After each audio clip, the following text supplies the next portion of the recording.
Hello everyone, Assalamu alaikum. Welcome back to my channel.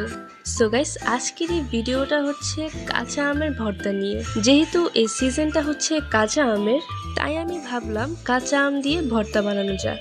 আর কিভাবে মাত্র ঘরে 3টা উপকরণ দিয়ে এই মজাদার কাঁচা আমের ভর্তা বানানো যায় সেটাই আজকে শেয়ার করতে চলেছি। সো চলুন শুরু করা যাক। আর আমি এখানে 2টো আম, একটা লেবু আর 2টা কাঁচামরিচ নিয়েছি। আর আমগুলো থেকে আমি খোসা ছাড়িয়ে নিয়েছি। আর লেবু কেটে 2 টুকরো নিয়েছি। আর কাঁচামরিচগুলো আমি ছোট ছোট করে স্লাইস করেছি। আপনারা চাইলে এখানে ঝালের পরিমাণটা কম বেশি দিয়ে দিতে পারেন।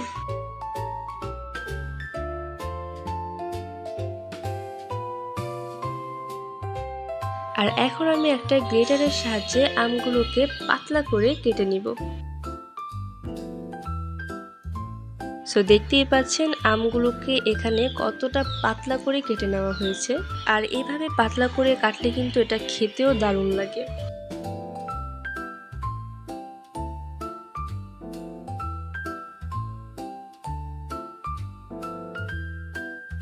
আপনারা চাইলে কিন্তু এই আমগুলোকে মোটা করেও কেটে নিতে পারেন।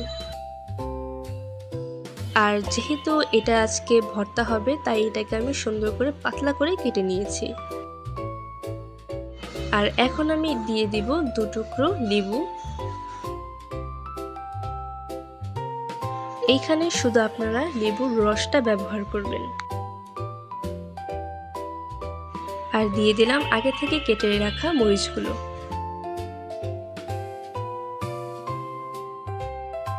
আর আমি এখানে কোকোনাট সুগার ইউজ করছি, আপনারা চাইলে এখানে চিনিও ইউজ করতে পারেন।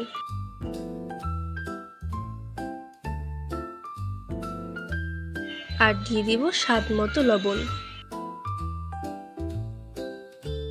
আর এই পর্যায়ে আমার সবকিছু দেওয়া শেষ। এখন আমি এই আমগুলোকে সুন্দর মতো মাখিয়ে নিব। আর যারা বেশি ঝাল পছন্দ করে তারা এখানে শুকনা মরিচের গুঁড়ো ইউজ করতে পারবেন। সো গাইস, ফাইনালি আমার আম ভর্তা তৈরি হয়ে গিয়েছে। আর এটা দেখতে যেমন লোভনীয় লাগছে, খেতেও কিন্তু দারুণ ছিল। আর আপনারা চাইলে মাত্র 5 মিনিটেই বানিয়ে ফেলতে পারেন এই সুস্বাদু আমের ভর্তাটা।